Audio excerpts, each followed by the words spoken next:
25 വർഷമായി വിവിധ വ്യാവസായിക ശൃംഖലകളിൽ വിപ്ലവം തീർത്ത ഹവായ് ഗ്രൂപ്പിന്റെ നേതൃത്വത്തിൽ പ്രീമിയം പാർട്ട്നേഴ്സ് മീറ്റപ്പും വിവിധ പദ്ധതികളുടെ ഉദ്ഘാടനവും സംഘടിപ്പിച്ചു.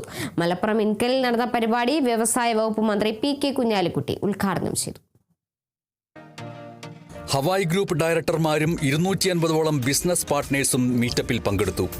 Hawaii group warehouse and production യൂണിറ്റുകളുടെ പ്രൊജക്ട് ലോഞ്ച് വ്യവസായ വകുപ്പ് മന്ത്രി പി.കെ. കുഞ്ഞാലിക്കുട്ടി നിർവഹിച്ചു. ഇൻഡോ കൊറിയൻ ടെക്നോളജി വെഞ്ചറും മന്ത്രി ഉദ്ഘാടനം ചെയ്തു.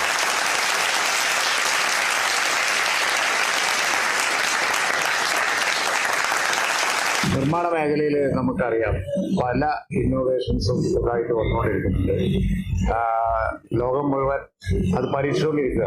മനുഷ്യൻ എപ്പോഴും നിർമ്മാണം, കൺസ്ട്രക്ഷൻ അത് വളരെ നിർബന്ധമായ ഒരു സംഗതിയാണ്. അതിലെ കോസ്റ്റ്, അതിലെ ക്വാളിറ്റി, അതൊക്കെ എപ്പോഴും മനുഷ്യ ജീവിതവുമായി വളരെ ബന്ധപ്പെട്ടതാണ്. അപ്പോൾ ഇവിടെ ഒരു തികച്ചും പുതുമയാർന്ന ഒരു കൊറിയൻ സഹകരണത്തോടുകൂടി ഇതിന്റെ ഉടമസ്ഥര് ഇന്നിവിടെ അവതരിപ്പിച്ചിരിക്കുന്നത്. നമ്മുടെ മാർക്കറ്റിൽ അത്രയധികം അറിയില്ല, പക്ഷേ വളരെയധികം പോപ്പുലർ ആവാൻ സാധ്യതയുള്ള ഒരു പ്രോഡക്റ്റാണ് ഇത്. ഹവായിയുടെ റോബോട്ടിക്സ് വിഭാഗമായ ഹവായ് റോബേ ലാബ് 4 അത്യാധുനിക AI റോബോട്ടിക്സ് പ്ലാറ്റ്ഫോമുകൾ അവതരിപ്പിച്ചു. കേരളത്തിലെ സ്കൂളുകൾക്കും കോളേജുകൾക്കും അന്താരാഷ്ട്ര നിലവാരത്തിലുള്ള റോബോട്ടിക്സ് വിദ്യാഭ്യാസം ലഭ്യമാക്കുകയാണ് ലക്ഷ്യമെന്ന് അധികൃതർ അറിയിച്ചു. നിരവധി ബിസിനസ് സാധ്യതകൾ പരിചയപ്പെടുത്തിയ ഹവായ് ഗ്രൂപ്പ് പ്രീമിയം പാർട്ട്നേഴ്സ് മീറ്റപ്പിൽ ഒരുപാട് സാധ്യതകളും അവസരങ്ങളും തുറന്നിട്ടുണ്ട് എന്ന് ഹവായ് ചെയർമാൻ മുഹമ്മദ് അലി പറഞ്ഞു. 2014 മുതൽ ആരംഭിച്ച ഒരു കമ്പനിയാണ് ഹവായ് ഡോർസ് ആൻഡ് വിൻഡോസ്. ഇന്ന് ഞങ്ങൾക്ക് സൗത്ത് ഇന്ത്യയിൽ ആകമാനം 40ഓളം ഷോറൂമുകളുണ്ട്. നിലവിൽ 3 മാനുഫാക്ചറിംഗ് യൂണിറ്റുകളുണ്ട്. ഇനിയും ഒരുപാട് മാനുഫാക്ചറിംഗ് യൂണിറ്റുകൾ കൊണ്ടുവരിക എന്നുള്ളതാണ്. അതിൽപ്പെട്ട വളരെ പ്രധാനപ്പെട്ട ഒരു മേഖലയാണ് ABS door.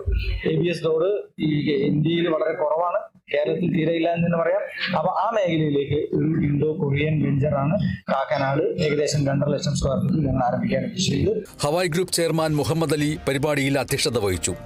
Hawaii realtors director Nadira Ali സ്വാഗതം പറഞ്ഞ ചടങ്ങിൽ Ajfan group chairman Muhammad Kutty, Hawaii group executive director P K. Muneer, Hawaii doors and windows CEO Shahid MA, Hawaii LED managing director Kamaruddin, Hawaii group expansion director Savio T Sunny, Hawaii LED Middle East managing director Hasanul Banna തുടങ്ങിയവർ സംസാരിച്ചു.